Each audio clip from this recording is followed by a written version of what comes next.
Ok, então pessoal, a gente vai agora para a segunda parte, tá, do vídeo. Ok, resolvendo a segunda prova do Enem, a segunda aplicação, a PPL.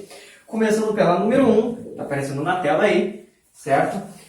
Então vejamos, duas jarras idênticas foram pintadas, uma de branco e outra de preto, e colocadas cheias de água na geladeira. No dia seguinte, com a água a 8 graus Celsius, foram retiradas da geladeira e foi medido o tempo decorrido para que a água em cada uma delas atingisse a temperatura ambiente.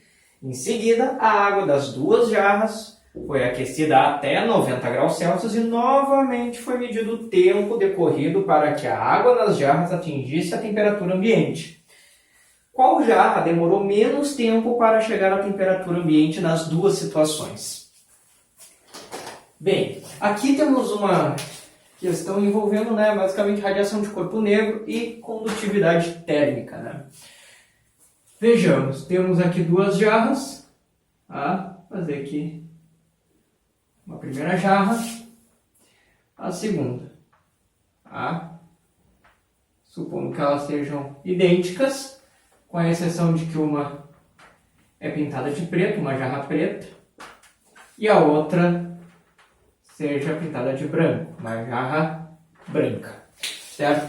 Qual é a diferença na questão das cores, Na parte da óptica, o corpo que possui a cor preta significa dizer que ele absorve todos os comprimentos de onda da luz visível, Ou seja, basicamente ele não vai deixar nenhum raio de luz ser refletido por ele, não chegando nenhum raio de luz aos nossos olhos e a gente não enxergando, vamos dizer assim, cor daquela região, interpretando pelo nosso cérebro como cor preta, Então, se é incidido radiação na jarra preta, essa jarra ela vai fazer o quê? Ela vai absorver a maior parte dessa radiação, enquanto a jarra branca já é o contrário, ela vai refletir maior parte, que a maior parte da luz é refletida.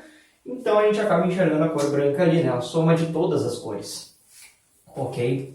Bem, em consequência, com a jarra absorvendo maior parte da radiação, ele vai sofrer uma variação de temperatura num intervalo de tempo muito menor. Afinal, o que acontece? Ele absorve mais radiação, então vamos dizer, ele aquece mais, certo? Aquece mais fácil, aquece mais rápido. Ok? Que aqui eu vou chamar de T maiúsculo P para temperatura, T minúsculo P para tempo, P de relação à jarra preta. Só a razão aqui, Enquanto para a jarra branca, teremos também uma taxa de variação de temperatura com o tempo, certo? Mas uma taxa menor. Por quê? Porque a jarra branca, como ela reflete mais a luz, absorve menos. Logo, aumenta menos a sua temperatura. Ou aumenta de forma mais difícil, ou menos fácil, ou mais devagar. Qualquer uma dessas formas para interpretar é válido. E o que ocorre? Como a jarra ela aquece mais, podemos dizer que ela aquece mais rápido. Então, essa taxa de variação é maior para a jarra preta do que a branca no momento do aquecimento. Só que, bem, se tratando da condutividade, que é o que acaba sendo diferenciado entre as duas jarras devido à diferença de cores, tanto no aquecimento quanto no resfriamento, a condutividade é a mesma, certo? Então, se a jarra preta ela aquece mais rápido, ela também vai resfriar mais rápido, pois assim como ela absorve mais a radiação, ela acaba emitindo mais a radiação. Essa é a questão do corpo negro, O corpo que absorve a radiação emite, vamos dizer assim, numa mesma taxa, quando em equilíbrio térmico. Então ele acaba emitindo mais radiação do que a jarra branca, logo ele também resfria mais. Então seria o certo a gente falar que o módulo das variações desses dois, são de tal forma que a taxa de variação de temperatura da jarra preta é maior que o módulo da taxa de variação de temperatura da jarra branca. Logo, a jarra preta ela vai levar menos tempo tanto para aquecer quanto para resfriar. Então, vendo as alternativas ali, a gente fica com a letra A de resposta, que diz que a jarra preta demorou menos tempo nas duas situações. Tá? Ficamos aqui com o gabarito letra A para essa primeira questão da prova PPR. Certo? Quem quiser essas questões, só acessar o link da descrição. Quem quiser também ver alguma questão específica, também está lá marcado o tempo, o momento de cada questão. Só clicar e acessar, ok? Não precisa ficar pulando. Certo? Então, feita essa primeira questão, vamos para o número 2. 2. Um carrinho de brinquedo funciona por fricção. Ao ser forçado a girar para trás, contra uma superfície rugosa, uma mola acumula energia potencial elástica. Ao soltar o brinquedo, ele se movimenta sozinho para frente sem deslizar. Quando o carrinho se movimenta sozinho, sem deslizar, a energia potencial elástica é convertida em energia cinética pela ação da força de atrito. Bem, alguns pontos aqui, né? Isso é aquele velho carrinho de corda, para quem conhece, quando era criança, puxava para trás, ele ia para frente. É o princípio de funcionamento por trás de uma mola, né? Então, primeira coisa que ele comenta, temos uma superfície rugosa, logo há a presença do atrito. A questão diz que o carrinho se desloca, o carrinho de brinquedo se desloca sem deslizar, né? O que significa dizer que ele anda sem deslizar? Né? Fazendo aqui o que seria uma representação de um zoom. Certo? Significa que nenhum ponto, né? Nenhum ponto da roda que está em contato com a superfície está se movendo em relação à superfície. Né? Como assim? Pensar dessa maneira. Aqui está a representação da roda, né? Enquanto a roda está girando, rotacionando, o ponto, aquele único ponto, ou aquela pequena região que está em contato com a superfície, ele mantém o contato com a superfície e este ponto, em relação à superfície, fica estático. Né? Uma coisa que pode ajudar a pensar é, por exemplo, o tanque de guerra. Como é que ele funciona? Tem um trilho e existem as rodas do tanque. As rodas andam sobre o trilho do tanque. E o que acontece com o trilho do tanque na superfície? Fica parado, né? A roda faz a mesma coisa. Este ponto de contato com a superfície está estático. O que se move é todo o resto. E essa roda só vai se mover depois que ele se elevar, né? Então, como esse ponto aqui está parado em relação à superfície, esse ponto durante um mínimo instante de tempo, né? A gente diz que aqui há a presença de uma força de atrito estático. Tá? Força de atrito estático, né? Aplicado da superfície pela roda na superfície e, como a terceira lei de Newton diz, para toda ação há uma reação de igual intensidade em sentido oposto, a roda acaba sofrendo a reação, vamos dizer assim, né, da força de atrito. Né? Essa força é transmitida para o eixo e acaba sendo transmitido para o centro do carro, que é o que faz ele se mover. Né? Caso a pista fosse perfeitamente lisa, não houvesse nenhum tipo de imperfeição, o carrinho provavelmente ia ficar rodando, né? Pois a roda ia ficar deslizando na superfície e ele acabaria não se movendo, não teria essa conversão em energia cinética para o carrinho. Então essa conversão só ocorre devido à força de atrito e o atrito estático. O atrito estático sobre a roda do carrinho, certo? Então a gente vê que é um atrito estático na roda devido à superfície rugosa. Ficamos aqui com a letra B de resposta.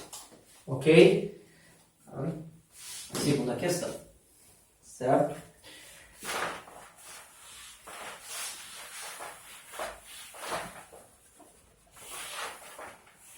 Vamos agora para número 3.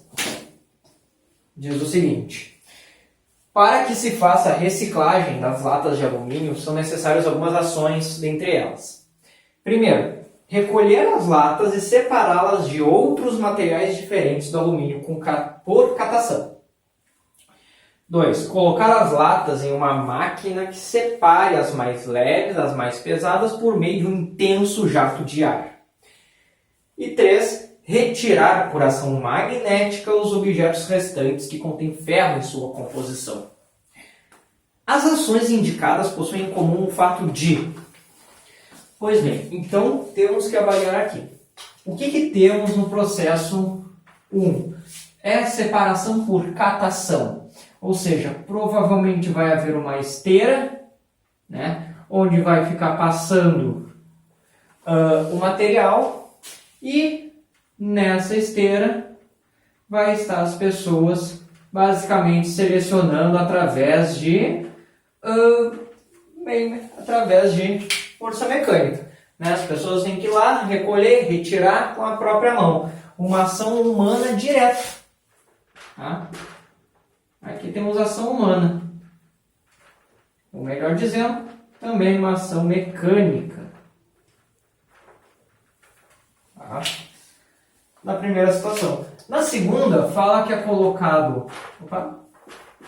Na segunda, fala que é colocado em uma máquina onde os mais leves são separados dos mais pesados através de um jato intenso de ar. Ou seja, eu vou ter aí uma porção de vários materiais com diferentes massas, aqui representando pelo próprio tamanho, e vai ter então um intenso jato de ar, que eu vou representar por aqui, que vai acabar separando parte dos detritos, retirando os mais leves, os mais pesados ficando. E a terceira forma diz que é por ação magnética, né? Ou seja, utilizando um ímã ou um eletroímã. Que bem, esse ímã vai fazer o quê? Vai atrair, né, os detritos que possuem o quê? Que possuem metal, ou melhor, que possuem ferro na composição, através do campo magnético, né? Então, parte desses detritos vão acabar sendo atraídos. Tá? Bem, o que nós temos em comum nesses três? Vamos avaliar cada uma das alternativas. Tá? Primeira letra A. Existe o fornecimento de calor. Bem, podemos ver que, por mais que possa, por exemplo, não pode o sistema elétrico aquecer aqui ou a pessoa acabar, sei lá, suando, cansado, não é isso que faz ter, né, sem comum, porque a questão de calor é uma coisa muito indireta aqui. Não é o calor em si, não é nenhuma questão térmica que está fazendo a separação entre cada um desses objetos, desses detritos, né, das latas de alumínio, certo? B. Fazerem uso da energia luminosa. Nenhum deles é utilizado uso. É usada energia elétrica aqui. Aqui pode ser usada energia elétrica para talvez entrar em funcionamento, mas não tem energia luminosa. E aqui é ação humana, né?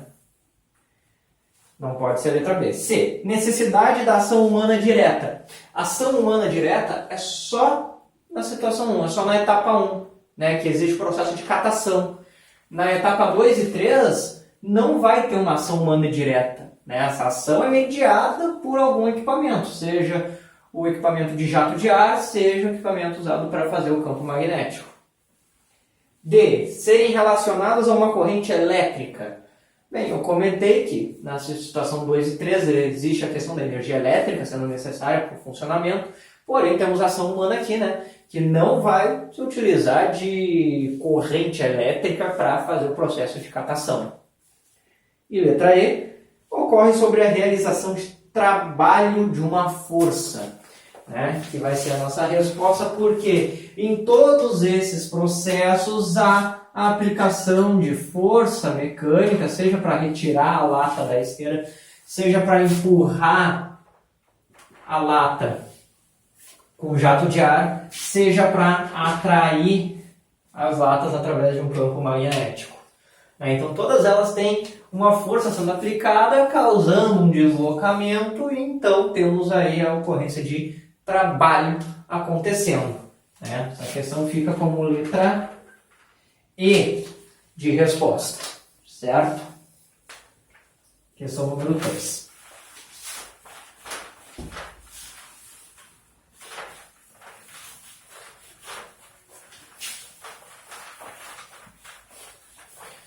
Questão número 4. Tá? Baterias de lítio utilizadas em dispositivos eletrônicos portáteis são constituídas de células individuais com DDP de 3,6 volts. É comum os fabricantes de computadores utilizarem as células individuais para a obtenção de baterias de 10,8 volts ou 14,4 volts. No entanto, fazem a propaganda de seus produtos, fornecendo a informação do número de células da bateria e da sua capacidade de carga em mAh. Por exemplo, 4.400 mAh. Dentre as baterias de 10,8 volts e 14,4 volts, constituídas por 12 células individual, qual possui maior capacidade de carga? Né? Essa questão tem um leve probleminha ali, que ele fala em capacidade de carga relacionando com a questão do tempo de duração, né? A duração da bateria, ok? Mas bem, vamos começar aqui com um exemplo simples, tá? Pensando, cada célula possui 3,6 volts, tá? Então eu vou fazer o seguinte, como as alternativas falam em série paralela, né, associação, temos aqui associação de geradores, o nome disso. Né? Vamos associar as baterias, ou melhor, associar as células em série paralela para ver qual seria a que dá mais carga. Mas vou fazer duas análises aqui. Primeiro, pegar duas células e associar elas em série, certo? O que ocorre aqui? Nessa situação, né, supondo que essa célula vai ser ligada a um resistor qualquer, tá? Qualquer um resistor R de referência, certo? O que vai ocorrer? Teremos aqui o seguinte, essas duas células vão agir como se fossem uma única célula, porém com as DDPs, as tensões, sendo somadas. Ou seja, essas duas vão agir como se fosse uma bateria de 7,2 volts. Tá? Aqui, para uma resistência R, passaria uma corrente I através deste resistor. Corrente elétrica I através dele. Agora, eu vou fazer essa associação em paralelo para nós observarmos o seguinte. Está aqui em paralelo, colocar aqui o mesmo resistor R. O que acontece? Quando os geradores estão em paralelo entre si, os dois vão acabar tendo a mesma tensão. Qual? A tensão da própria célula, ou seja, aqui vai atuar como uma bateria de 3,6 volts. Ok? E, sendo o resistor o mesmo aqui para os dois casos, como aqui eu tenho metade da tensão, né, metade da DDP, vai passar por aqui metade da corrente elétrica, certo? E outro, porém, aqui, metade da corrente elétrica vai significar que é a metade da quantidade de cargas totais que eu tenho vão passar pelo resistor. Ou seja, eu vou ter uma duração muito maior nesta associação aqui. Ou seja, a associação que envolve uma menor tensão, certo? Por quê? Porque quando eu junto células em série, o que eu acabo tendo? Um somatório de tensões. Então todas elas, vamos dizer assim, todas elas vão trabalhar ao mesmo tempo. Todas elas vão perder a sua carga ao mesmo tempo, basicamente. Enquanto uma associação em paralelo, podemos pensar assim, como tem a mesma tensão, eu posso dizer que cada uma, entre aspas, só por questão de interpretação, uma vai trabalhar de início e depois, acabou, vem a outra bateria. Por exemplo, sendo que cada um trabalha a metade desse tempo, né? Mas o tempo que levaria para essas duas acabarem aqui 1 hora, por exemplo, vai levar aqui, só que uma de cada vez. 1 hora para esse, 1 hora para esse. Então aqui eu teria o dobro de tempo, por exemplo. Né? Então com menor atenção, se eu tenho a mesma quantidade de células, 2 e 2, a que vai durar mais tempo vai ser a associação em paralelo. Né? E melhor, vai ser a que possui a menor tensão, porque uma maior tensão, uma maior DDP, induz uma maior corrente. Né? Ou seja, o tempo de duração menor. Tá? Então, dentre a célula que possui 10,8 volts e a que possui 14,4 volts, ficaremos com a que possui 10,8 volts. Né? Pois aqui as 12 células produzindo uma maior tensão, elas vão durar menos. Aqui elas vão durar um pouco mais. Certo? Sabendo disso, agora nós temos que montar, né, uma associação de geradores com 12 células que eu acabe tendo 10,8 volts e eu consigo o aproveitamento máximo. Bem, primeira coisa, para eu conseguir, a partir de células de 3,6 volts, uma DDP de 10,8, somente com uma associação em série, pois é onde eu vou ter um aumento de tensão. Então, o que eu vou fazer? Eu vou, usando aqui a caneta preta, eu vou juntar uma célula de cada vez de 3,6, né? E ver quanto vai dar. Eu já vi que 2 células, 3,6 mais 3,6 é o 7,2. Então, se eu somar mais uma célula, 3,6 mais o 7,2 que eu achei, eu vou encontrar aqui o meu valor de 10,8 volts. Né? Então, com 3 células colocadas em série, eu consigo ter essa minha tensão. Só que, claro, a questão pede o quê? Ela pede que eu faça com 12 células, ou seja, eu tenho 4 vezes mais a quantidade. Né? Então, o segundo passo é pensar o quê? Como é que eu vou... Só ajeitar aqui. Como é que eu vou com as 12 células conseguir manter esse 10,8? Bem, lembrando que uma associação em paralelo entre geradores não altera a DDP. Tá? Vai ser a mesma. Então, o que eu faço? Claro, isso aqui para casos temos geradores com o mesmo valor. Quando não tem o mesmo valor, daí já é outra situação diferente. Tá? Mas bem, se nós fizermos 4 conjuntos, né, com 3 células em série em cada conjunto, cada uma vai ter o mesmo 10,8. E se nós juntarmos eles todos em paralelos, o que nós vamos ter? Continua os 10,8, porém, agora eu tenho todas as minhas 12 células, certo?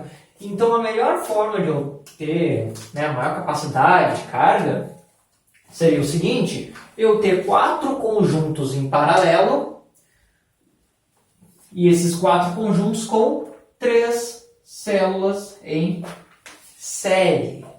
Tá? É mais ou menos esse desenho aqui. A gente ficaria com a letra A ali, ó, bateria de 10,8 volts, tá? Porque possui combinação em paralelo de 4 conjuntos com 3 células em série. 4 conjuntos, 1, 2, 3, 4, com 3 células em série. Tem a letra D e a letra E, né, que fala também do 10,8, só que a D diz o seguinte: combinação em série de 4 conjuntos com 3 células em paralelo.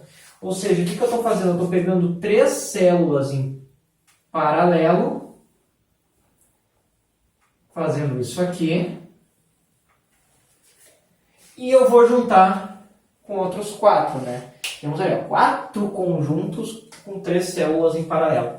Tá, um conjunto vai ter 3,6. Como eu tenho 4 conjuntos, 4 vezes esse valor, né? O que vai dar 14,4 volts. Opa, só que esse aqui é o valor desse de baixo. Então, não vai servir para nós. A letra D. E a letra E diz que eu tenho combinação em série de 3 conjuntos com 4 células em série. Ou seja, ele está basicamente falando que eu vou ter 4 desses aqui em série e eu vou ligar todos em série. Ou seja, eu vou ter basicamente 12 células ligadas uma atrás da outra, todas em série. Ou seja, vai ser 12 vezes 3,6 volts. Isso vai ultrapassar 36 volts, vai dar 43,8 mais ou menos. 43,2 volts, mais de 40 volts. E uma tensão tão alta assim vai dar uma corrente muito alta, um tempo de duração muito pequeno. Certo? Então ficamos com a letra A como resposta. Certo?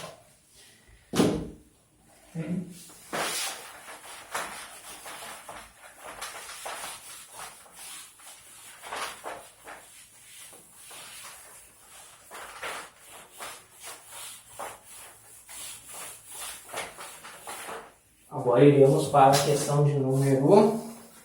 Só tirar essa folha aqui. Questão de número 5. Tá? 5. Um piloto testa um carro em uma reta longa de um autódromo. A posição do carro nessa reta, em função do tempo, está representada no gráfico. Os pontos em que a velocidade do carro é menor e maior são, respectivamente. Então, temos ali a posição, temos aqui o tempo e temos, então, o comportamento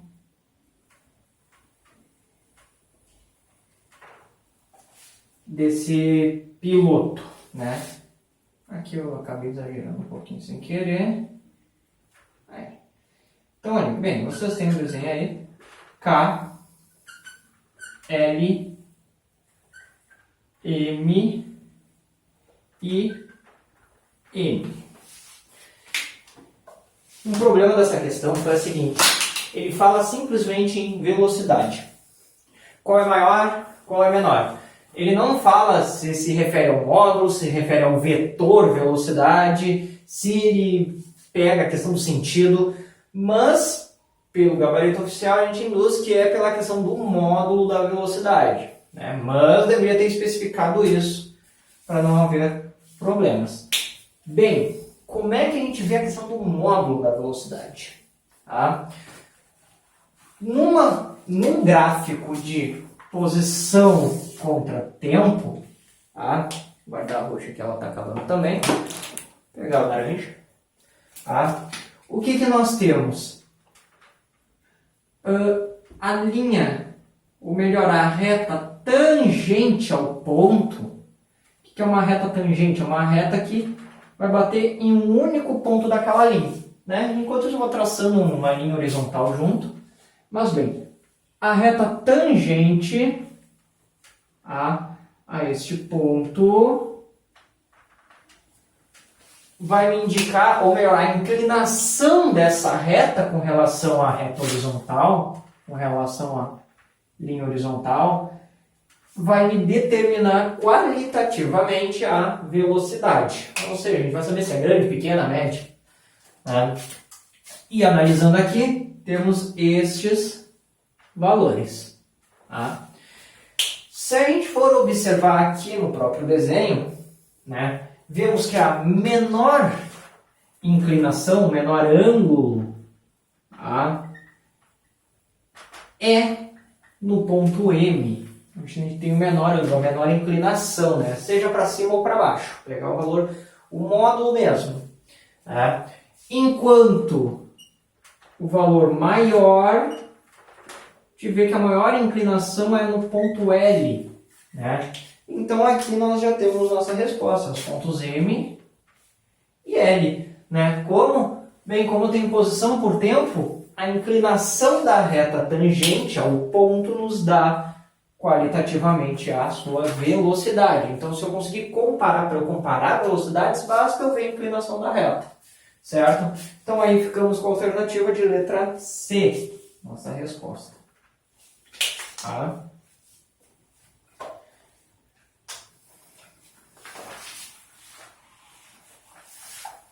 Vamos agora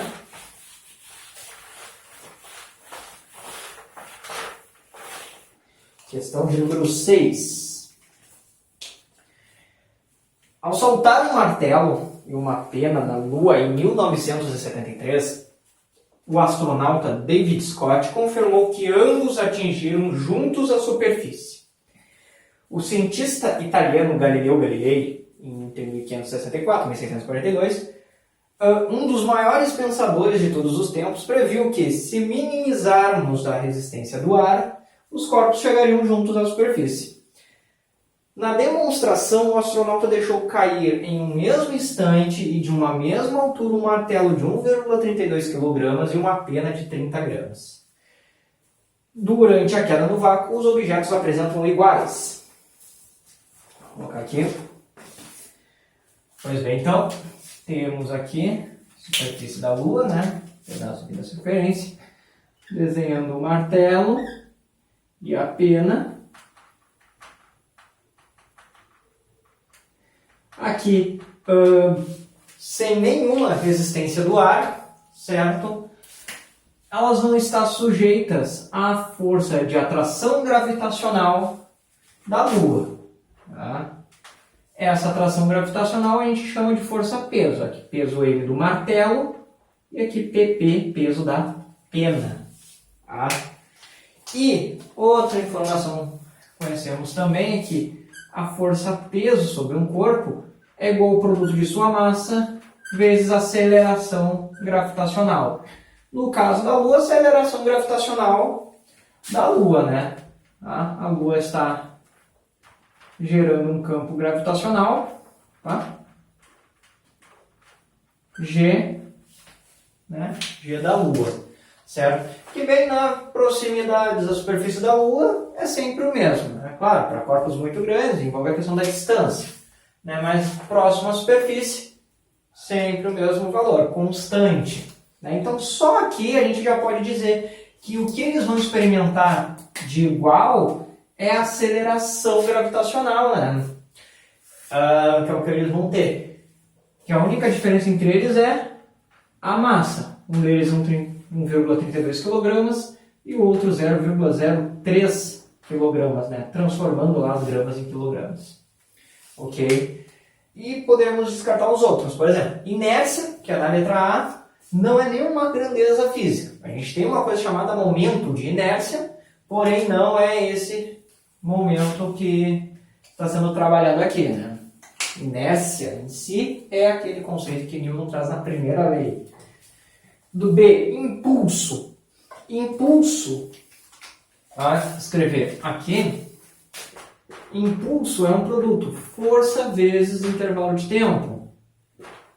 Como eles têm a força, que é a força-peso diferente, por terem massas diferentes, né? Impulsos diferentes. Né? Vão ter o mesmo tempo de queda, porém, forças-pesos diferentes. Trabalhos. Trabalho, produto, força vezes deslocamento. Eles vão se deslocar, mesmo valor, caiu da mesma altura, porém, quem faz essa força é a força-peso, né? Força gravitacional que a Lua imprime nos dois. D, acelerações, ok, a aceleração é a mesma, né? O que muda é a massa e o peso, então seria a nossa respostinha, letra D. E aí dizem energias potenciais. Energia potencial, que eu vou chamar de U aqui, é o produto M, massa, vezes gravidade, vezes altura. Gravidade da Lua, a altura de queda é a mesma, porém as massas são diferentes, logo as energias potenciais serão diferentes. Ok? Então ficamos somente com a letra D como resposta para a questão 6. Vendo então agora, questão de número 7.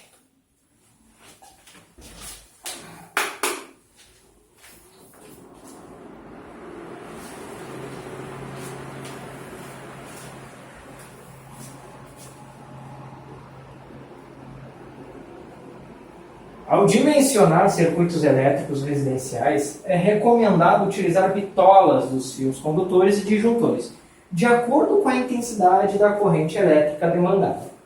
Esse procedimento é recomendado para evitar acidentes na rede elétrica e no quadro é especificar a associação para 3 circuitos distintos de uma residência, relacionando tensão no circuito, bitolas de fios condutores e a intensidade da corrente elétrica máxima suportada pelo disjuntor. Com base nas dimensões do circuito residencial, em quais dos circuitos os equipamentos estão ligados corretamente ou adequadamente. Tá? Bem, temos ali 3 situações. Tá? E bem, temos tensão, dimensões da bitola, a corrente máxima suportada pelo disjuntor e o equipamento que será ligado. Certo? Bem, qual é o mais importante aí? A gente vai ver basicamente a potência máxima suportada para cada um dos circuitos. Tá? Potência máxima do circuito C1, a potência máxima suportada pelo circuito C2, a potência máxima suportada pelo circuito C3. Tá? Bem, como é que eu calculo potência? Potência elétrica. Potência é um produto da BDP, ou tensão, vezes a corrente elétrica. Como eu quero calcular a potência máxima, eu vou utilizar a corrente elétrica máxima suportada pelo disjuntor. Né? Pois o disjuntor tendo uma corrente maior do que o valor máximo, ele se desliga, aquele equipamento não vai funcionar. Então a gente vai ver a potência máxima suportada por cada um desses circuitos, ok? Pegando os valores de tensão e corrente de cada um deles e comparando com o equipamento que eu estou pretendendo ligar. A área da bitola aí acaba nem entrando, né? E acaba não sendo necessário para essa questão. Eu penso que teria que calcular a resistência? Não. Potência diretamente. Também. No primeiro, temos a tensão de 110 volts com uma corrente elétrica máxima suportada pelo disjuntor de 20 amperes. Então aqui, 110 vezes 20, temos 2.200 watts de potência máxima suportados por esse circuito. No circuito 2, temos uma tensão de 220 volts e o disjuntor suporta uma corrente máxima de 20 amperes. Fazendo esse produto, temos 4.400 watts de potência máxima suportada pelo circuito, ou pelos disjuntores. E no circuito 3, temos 220 volts e uma corrente máxima de 35 amperes, podendo ser suportada pelos disjuntores. Fazendo essa multiplicação, temos 7.700 watts. Bem, agora vemos nos equipamentos que eu quero ligar.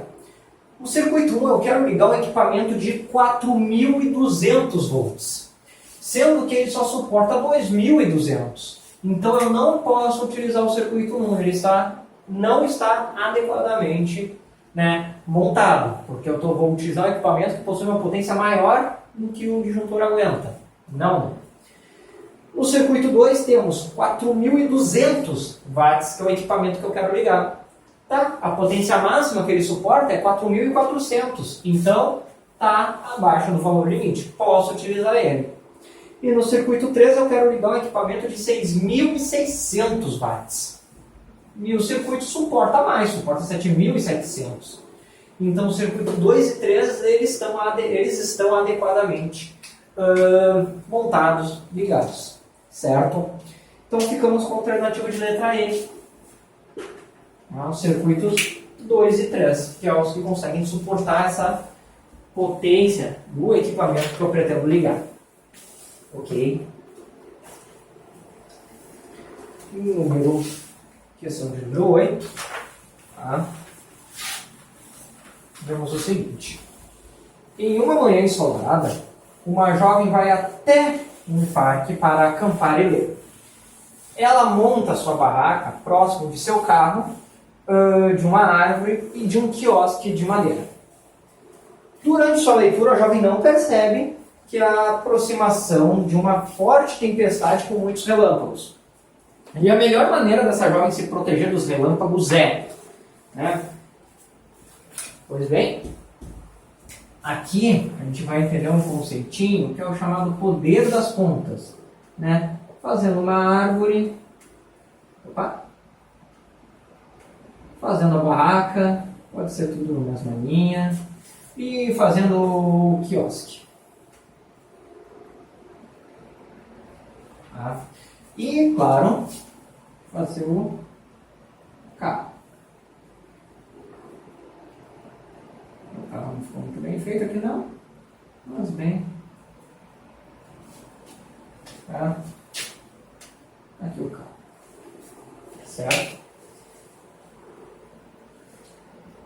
Bem, o que ocorre? Quando chega uma tempestade com raios, sabemos que essas nuvens estão eletricamente carregadas.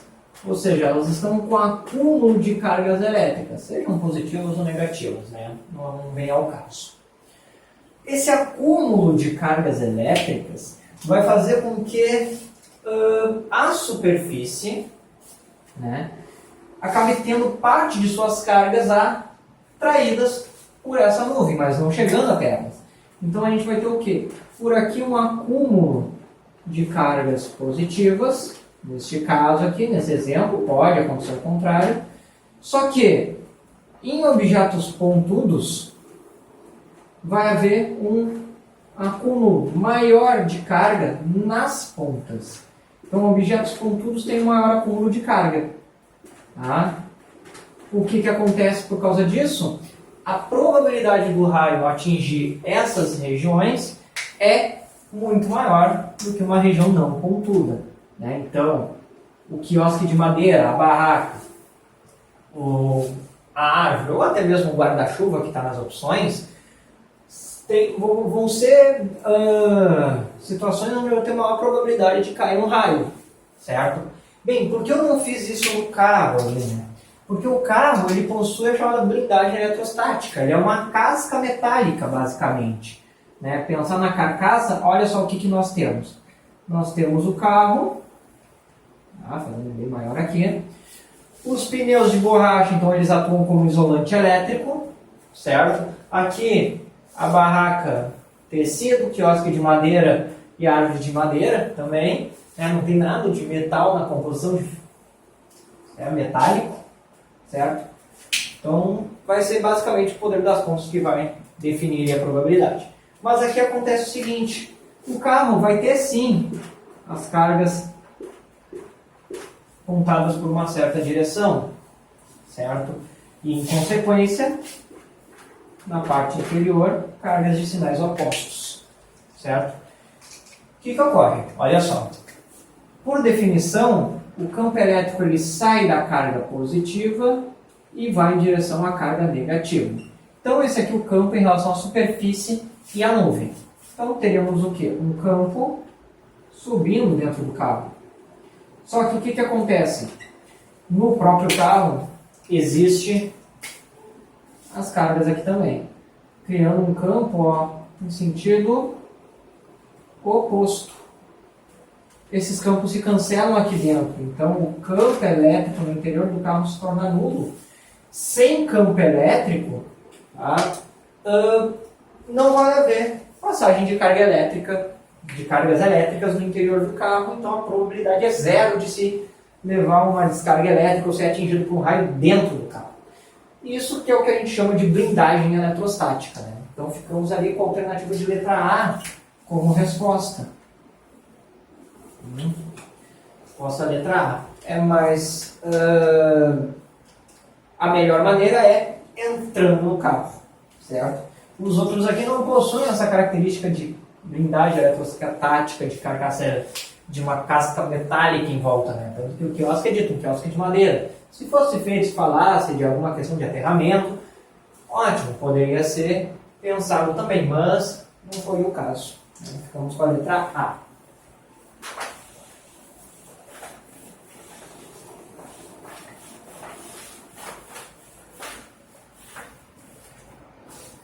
Questão número 9. O princípio básico de produção de imagens em equipamentos de ultrassonografia é a produção de ecos. O princípio pulso-eco refere-se à emissão de um pulso curto de ultrassom que atravessa os tecidos do corpo. No processo de interação entre o som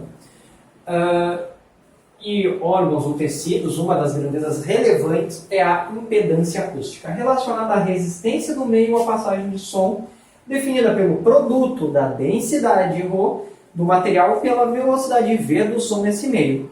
Quanto maior a diferença de impedância acústica entre as duas estruturas, maior será a intensidade de reflexão do pulso e mais facilmente será possível diferenciá-las. A tabela mostra os diferentes valores de intensidade e velocidade para alguns órgãos ou tecidos. Em uma imagem de ultrassom, as estruturas mais facilmente diferenciáveis são... Então, primeiro ponto, definir. Essa impedância acústica, que eu vou chamar de IA, ele é igual a um produto da densidade ρ vezes a velocidade do som naquele meio, naquela estrutura, naquele meio material. Ok? E diz que quanto maior for a diferença de impedância acústica, mais fácil vai ser de diferenciar duas estruturas. Então, precisamos saber o seguinte: como é que eu acho a diferença de impedância acústica máxima? Simples. Precisamos saber qual dessas estruturas possui a menor impedância, chamada de IA mínima, e qual delas possui a maior impedância acústica, a impedância máxima. Certo? Bem, a priori eu faria o quê? Multiplicaria a densidade pela velocidade do som em cada uma das estruturas e pegaria o menor valor com o maior, certo? Só que eu ia fazer essas multiplicações nessa questão, eu ia fazer 4 dessas multiplicações com alguns números que não ajudariam tanto, assim, perderia-se um pouco de tempo para fazer essa questão. Tem um outro jeito que fica bem mais fácil, que é o seguinte: se observarmos a densidade de cada uma das estruturas, vemos que quem possui maior densidade é o osso, tá? Que possui o ρ, né, de 1.900 gramas por centímetros cúbicos, ou centímetro na -3. Aqui no caso ele está utilizando quilogramas por metro cúbico, peço desculpa. E ao mesmo tempo ele possui o som possui a maior velocidade de propagação no próprio osso, chegando aos 4.040 metros por segundo. Então o osso possui a maior densidade entre essas estruturas e possui a maior velocidade de propagação do som também. Como ele possui os dois maiores valores aí, é o que vai possuir maior impedância acústica. Então quem tem a impedância acústica maior aqui é o meio osso, a estrutura óssea, né? Analogamente, veremos quem possui a menor impedância da mesma forma, para ver se dá certo. E vemos quem possui a menor densidade é quem é a gordura, que possui a densidade de 920 kg por metros cúbicos. E ao mesmo tempo, constantemente, também vai ter a menor velocidade de propagação do som, chegando a 450 metros por segundo. Certo? Então, o que ocorre? A gordura possui os menores valores. Logo, a gordura vai possuir a impedância acústica menor. Tá?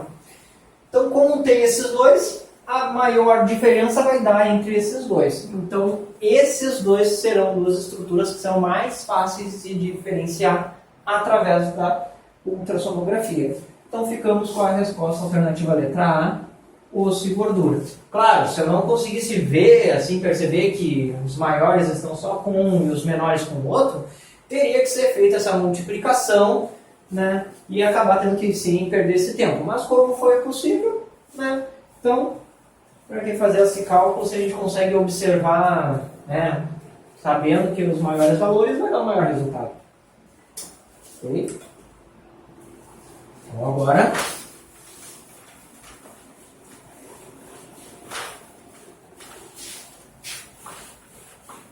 questão de número 10.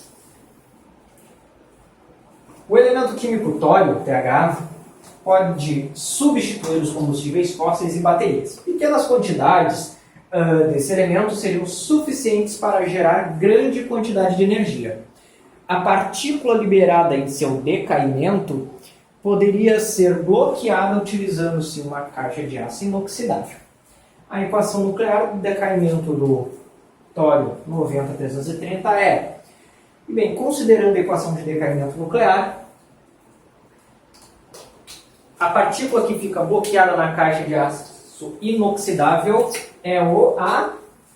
Então, bem, temos aqui a reação tório, número atômico 90, massa atômica 230, né, sofrendo a reação de decaimento, se transformando no rádio, número atômico 88, massa atômica 226, mais a emissão de uma partícula, que é o que a pressão está pedindo, quem é esse cara aqui, mais a emissão de energia, proveniente do próprio processo de decaimento.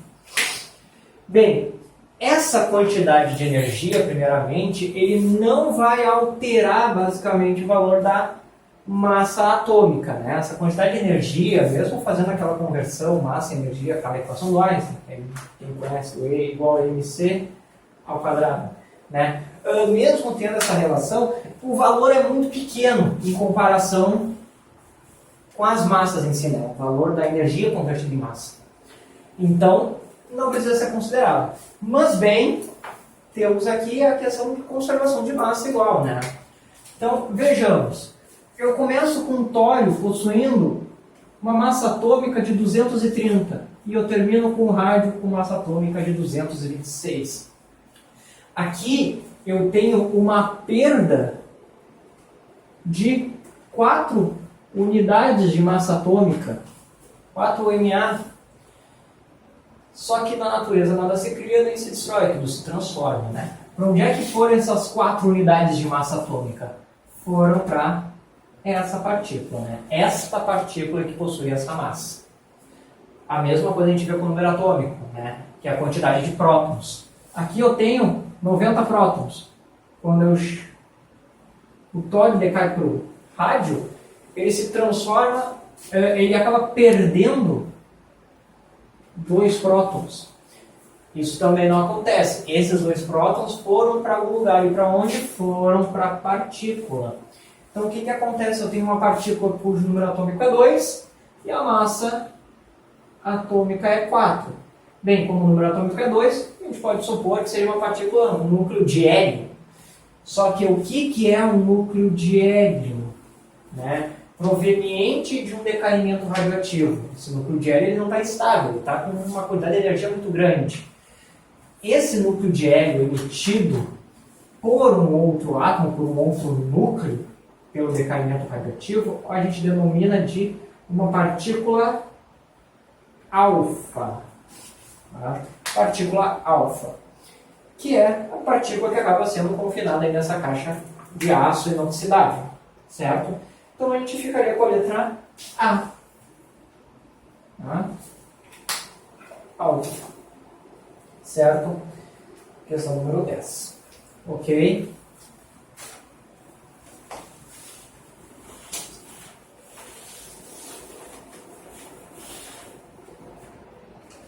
Questão número 11. Com o dedo, um garoto pressiona contra a parede 2 moedas de 10 centavos e de R$1, uma sobre a outra, mantendo-se paradas.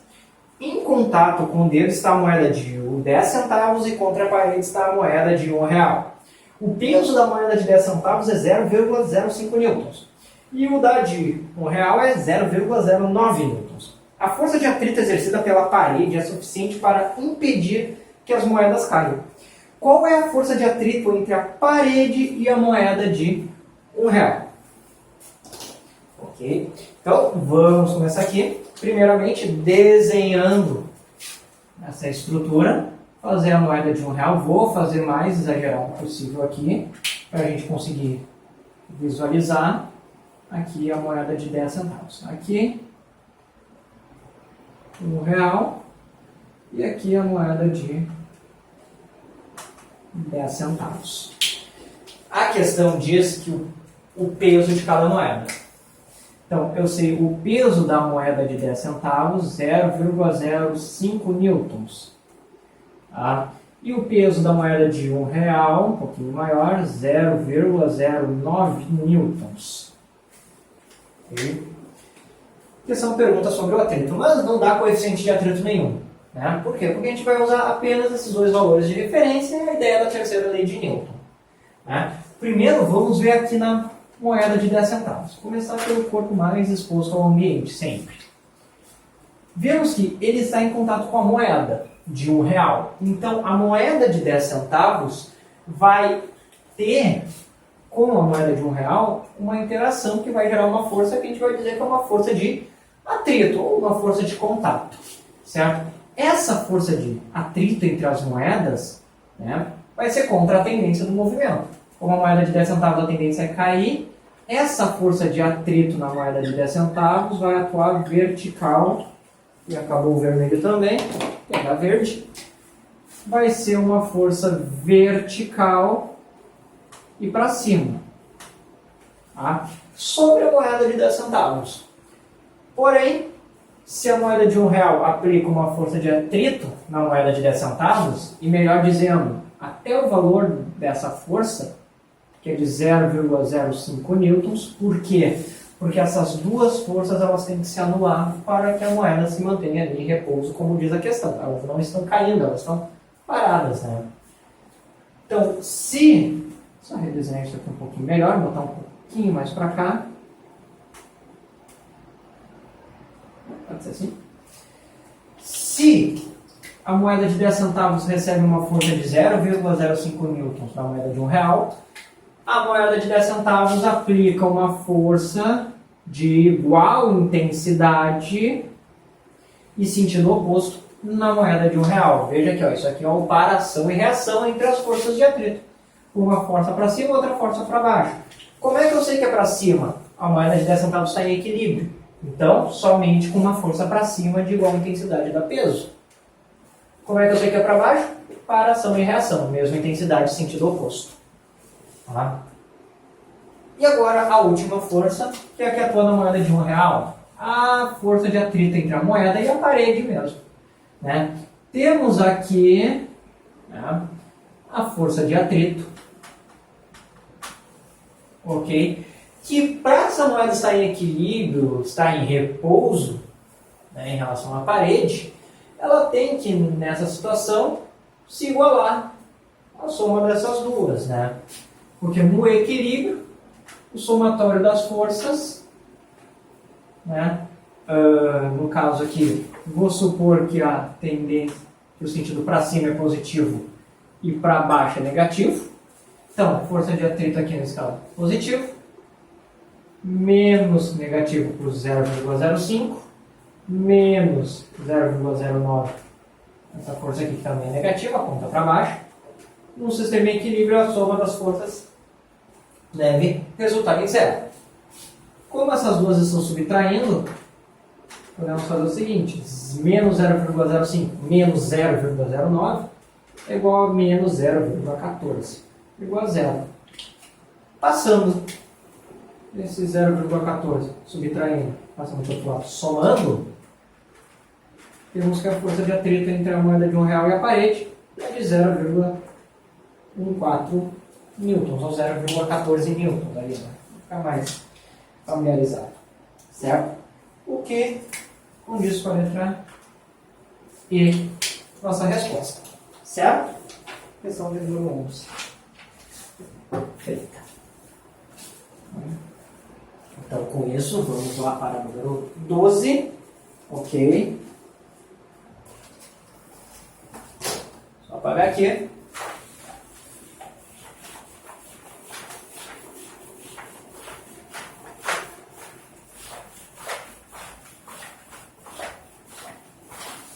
Número 12. A figura representa o esquema do encanamento de uma casa onde se detectou a presença de vazamento de água em um dos registros. Ao estudar o problema, o morador concluiu que o vazamento está correndo no registro submetido a maior pressão hidrostática. E pergunta em qual dos registros ocorria o vazamento. Bem, como esse desenho é meio extenso ali, não vou realizar ele aqui, mas vamos fazer com uma seguinte simplificação. Tá? Fazer um sistema de encanamento, aqui mesmo. Aqui está o limite da água, superfície, limiar, água e ar.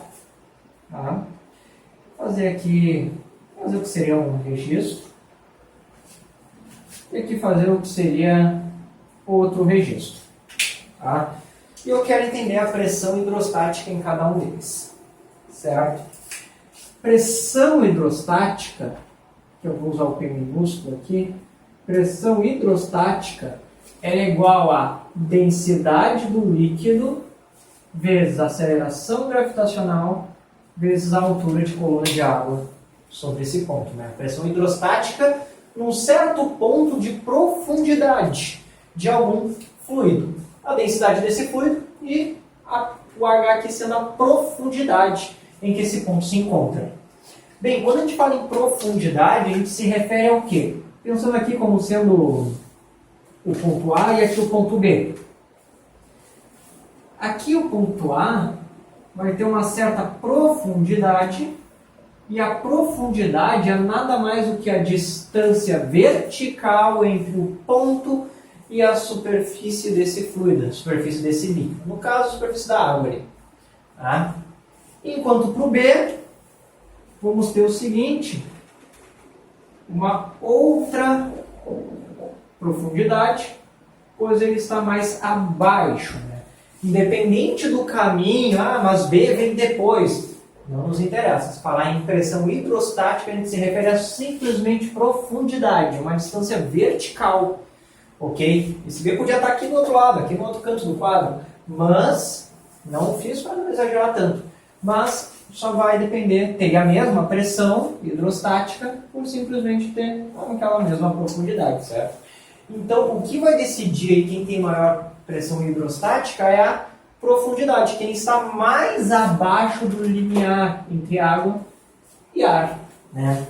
E se nós vermos ali, vemos que quem está mais abaixo no sistema de encanamento dessa casa, que nem aqui. Aqui vemos que a pressão de B é maior que a pressão hidrostática em A, pois ele está mais abaixo.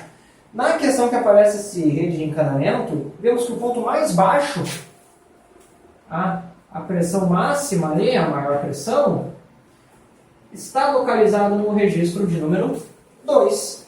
Né? Então, o registro que possui o vazamento, que é o que possui a maior pressão hidrostática, é o registro 2. Então, nossa resposta é a letra B. Certo?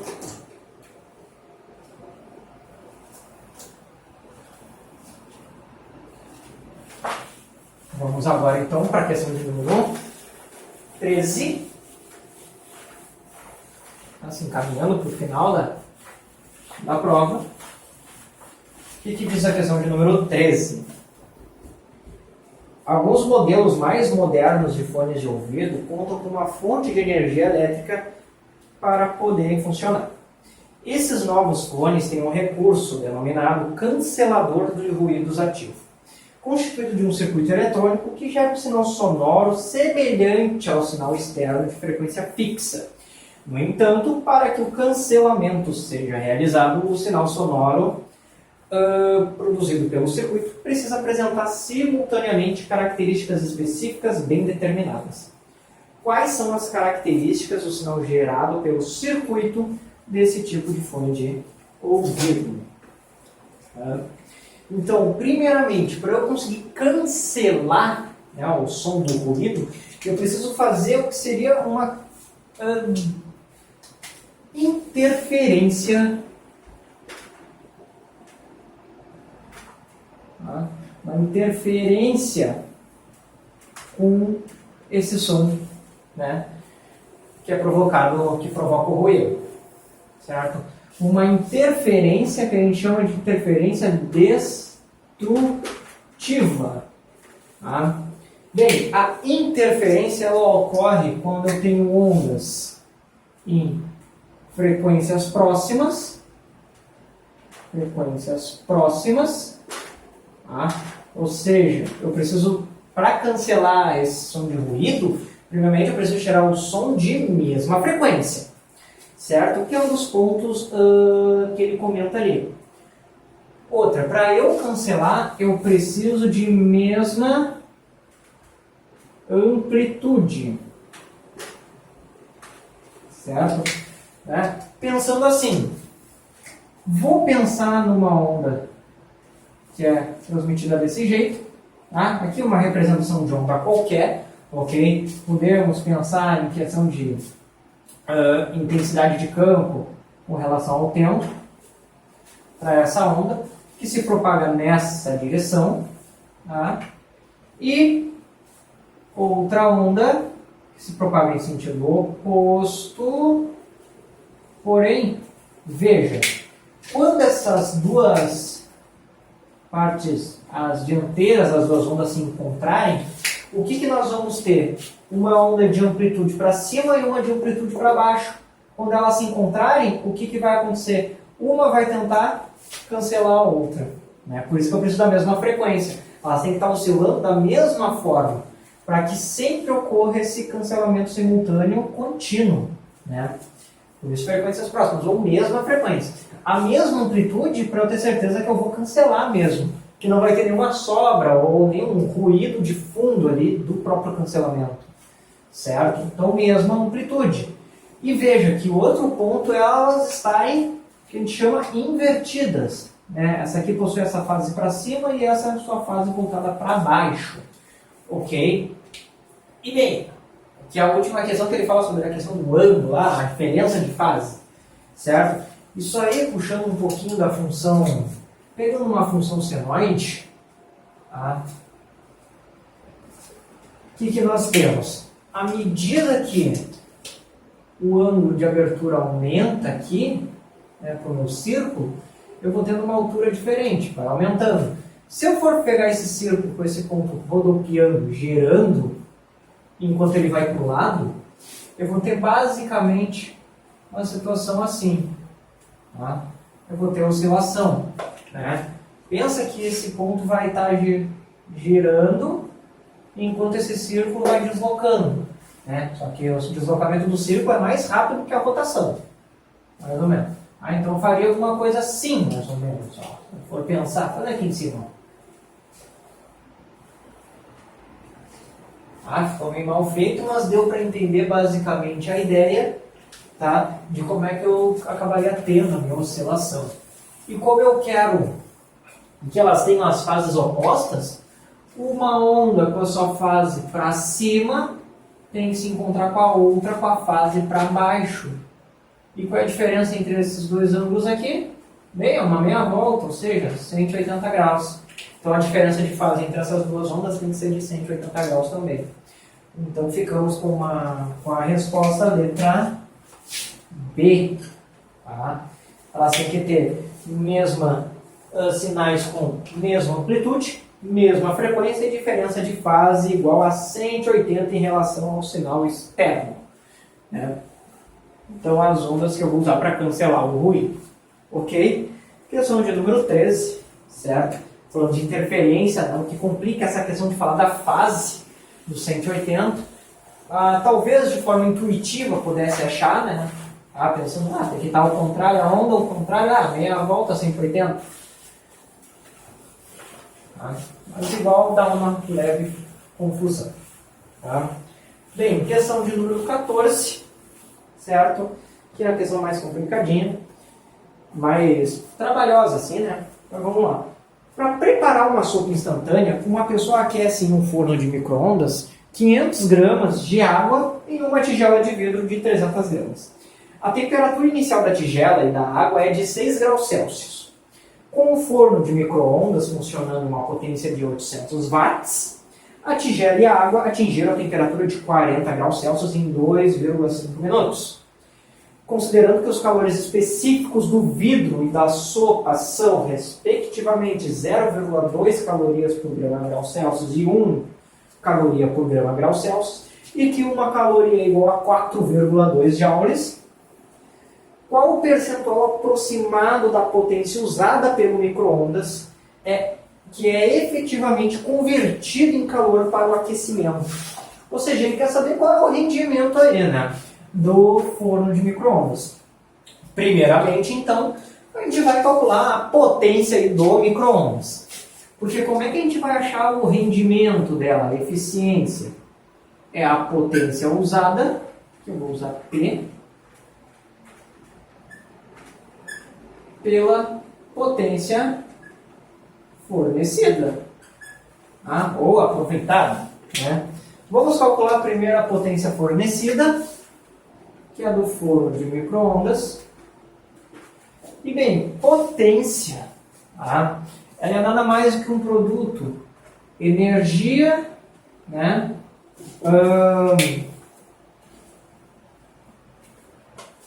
Ou melhor, refazendo aqui, ao invés de utilizar a potência de cada um, como a gente não tem o tempo para uma forma mais fácil, certo? A gente pode usar o seguinte: a energia usada pela energia fornecida. Tá? Dessa forma, o cálculo fica mais fácil. Vamos usar a potência de cada um, porque a gente tem a potência do micro-ondas, mas não conseguiria achar a potência da tigela e da água ali, né? Fica meio estranho. Então, a energia fornecida. Energia fornecida, aí sim é mais fácil, que daí é um produto da potência vezes o intervalo de tempo. Tá? A potência é dado do micro-ondas, 800 watts. E o intervalo de tempo é dado 2,5 minutos. Só que como a gente está trabalhando com energia e a potência em watts, precisamos desse tempo dado em segundos. Como é que a gente faz isso? Bem, minuto para segundo basta multiplicarmos por 60. Feita essa multiplicação, temos ali o valor de 150 segundos, o tempo de aquecimento. Com isso, a gente encontra a energia fornecida.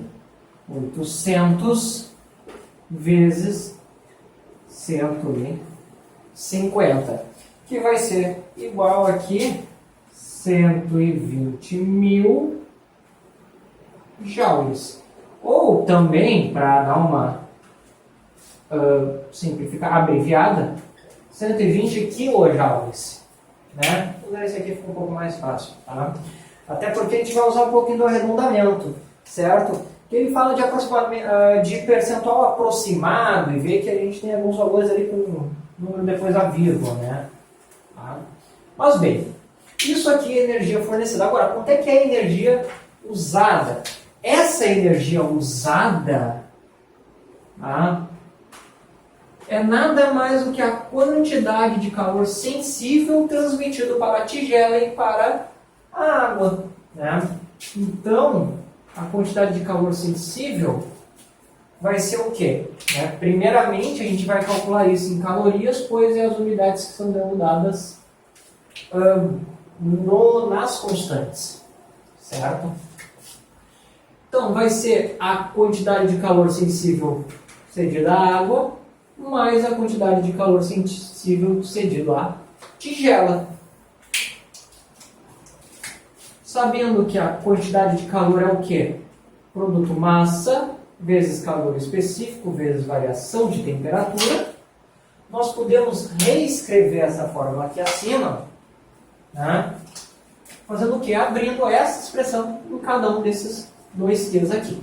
Então, a quantidade de calor sensível, eu vou chamar de T de total, é igual a massa de água vezes o calor específico da água vezes a variação de temperatura, mais a massa da tigela vezes o calor específico da tigela vezes a variação de temperatura. Não botei aqui o índice porque os dois vão sofrer a mesma variação de temperatura, né?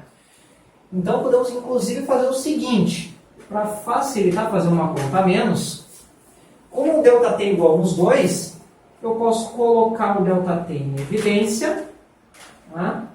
E somar o produto das massas com o calor específico, certo? Tendo isso aqui, né? Peguei esse ΔT, coloquei ele aqui em evidência e sobrou o MC de um lado e o MC do outro. Tá? Isso aqui facilita um pouco as coisas, um pouco menos de conta, até porque isso aqui é uma questão que vai envolver o cálculo bastante, então já tem que ter uma boa carga matemática aí para conseguir realizar uma conta dessa. Né? Alguém que já não estuda muita matemática já ia ter meio bastante problema. Então vamos lá. A massa de água é 500 gramas. O calor específico da água é 1. A massa da tigela, 300. O calor específico, 0,2. A variação de temperatura, a ΔT, é 40 graus Celsius menos 6, ou seja, 34 graus Celsius a variação de temperatura. Certo? Ele diz que a água e a tigela estão a 6 graus, é colocado no micro-ondas, chega a 40 graus. Então teve uma variação de 34 graus Celsius. Que é o que eu vou colocar aqui. Agora vamos lá fazer conta. Porque depois ainda tem mais duas partes. Essa é a pior questão dessa prova em termos de mão de obra. 500 vezes 1, 500. 300 vezes 0,2 vai dar 60. Isso vezes 34. Temos aqui, então, 560 vezes 34, que vai dar igual a 19.040 calorias. Né? Ainda não acabou aqui a questão, eu vou apagar esse lado do quadro, né? Porque agora eu vou só deixar aqui a energia fornecida, né? Chamar de fornecida aqui, só para a gente não esquecer, certo? Esse valor está em calorias, eu ainda preciso passar ele para joule. Como a questão diz que uma caloria vale 4,2 joules, temos que multiplicar isso por 4,2. Para daí, então, ter esse valor. Que é ST, quantidade de calor sensível total, igual a 19.040 vezes 4,2. Que bem, o resultado vai dar 79.968 joules. Que, bem, fazer isso numa prova que tu não tem calculadora, 3 minutos por questão, né, é uma coisa um pouquinho complicada de se fazer. Uma dica que eu dou: viu este valor aqui, que vai dar 19.000 alguma coisa, arredonda isso aqui para 20.000. Esse 4,2 arredonda para 4.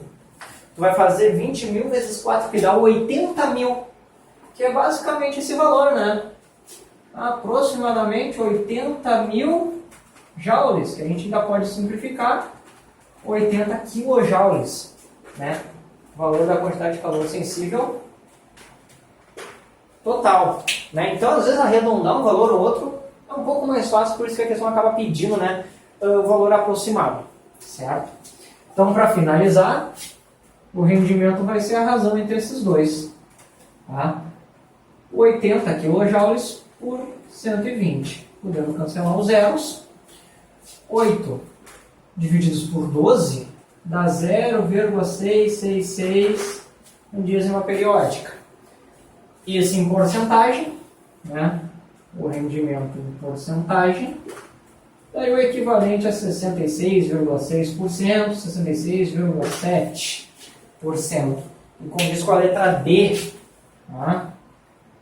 Então, questão bem trabalhosa aqui, embora o que a gente precisasse usar, bem, na verdade, bem trabalhosa até, porque aí envolve fórmula da potência dissipada pelo micro-ondas, a quantidade de calor de cada uma das substâncias.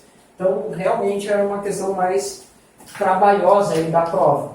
Mas bem, entre as questões que tivemos aí, essa foi que mais exigiu, né, um trabalho matemático aqui, certo? As próximas questões já são um pouquinho mais leves depois disso. Tá? Questões de calorimetria na prova do Enem, né, questões que envolvem quantidade de calor, geralmente são as mais trabalhosas. Eles vão trabalhar bastante com questão de rendimento, aproveitamento, e essa não foi diferente, né? Então vamos ali para a questão de número 15, faltando mais duas para terminar as questões da PPL, certo? Então é o seguinte, com o avanço das multifunções dos dispositivos eletrônicos portáteis, como os smartphones, o gerenciamento da duração da bateria desses equipamentos torna-se cada vez mais crítico. O manual de um celular, de um telefone de celular, diz que a quantidade de carga fornecida por uma bateria é de 1.500 mAh. A quantidade de carga fornecida por essa bateria em coulombs é de... Bem, vamos lá. Quantidade de carga elétrica, vou chamar de QE aqui para não confundir com a questão anterior, ela é igual a corrente elétrica vezes o intervalo de tempo. Tá? Como é a multiplicação entre uma unidade de corrente elétrica e uma unidade de tempo, a gente acaba tendo no sistema internacional, tá? No sistema internacional, a unidade Coulomb, unidade ampere segundo, como a unidade de quantidade de carga elétrica. Mas ampere segundo é o equivalente a C de Coulomb, certo? Então, eu preciso fazer o que? Basicamente, transformar aquele valor de carga elétrica que aparece na questão, aquele valor de quantidade de carga elétrica que é de 1.500 mAh, e passar para ampere segundo. Vamos ter que fazer duas modificações aqui. A primeira delas, certo, é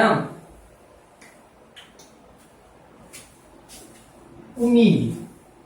Milli, pessoal, é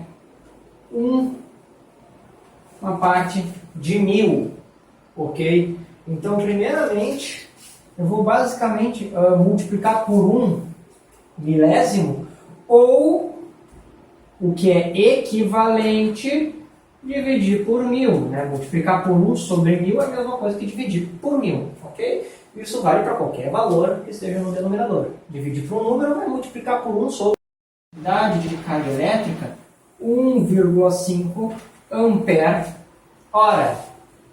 Tá? 1,5 ampere hora. Agora vamos mexer na hora e de hora para segundo. Né? Sabemos que uma hora equivale a 3.600 segundos. Né? Partindo da ideia de que uma hora tem 60 minutos, cada um desses minutos tem 60 segundos, fazemos então 60 vezes 60, temos 3.600. Certo? Então a gente vai multiplicar por esse 3.600, temos a quantidade de carga elétrica igual a 1,5 vezes 3.600, 5.400 coulombs. Tá? A quantidade de carga elétrica, né, que possui essa bateria de 1.500 mAh, né, a sua equivalência em coulombs seria 5.400. Ok? Então ficaríamos ali com a letra C, nossa resposta. Ok? Questão número 15, bem mais tranquila do que a questão 14, né, de calorimetria. Tá? Até dica, viu a questão de calorimetria, não gosta de matemática, pula essa questão. Tá? Porque geralmente é bem trabalhosa a matemática em cima. Tá? Então, a gente vai para a última questão para finalizar aqui, que é a seguinte: o terremoto e o tsunami ocorridos no Japão em 11 de março de 2011 romperam as paredes de isolamento de alguns reatores da usina nuclear de Fukushima, o que ocasionou a liberação de substâncias radioativas. Entre eles está o iodo 131, cuja presença na natureza está limitada por sua meia-vida de 8 dias. O tempo estimado para que esse material se desintegre até atingir 1/16 de sua massa inicial é de...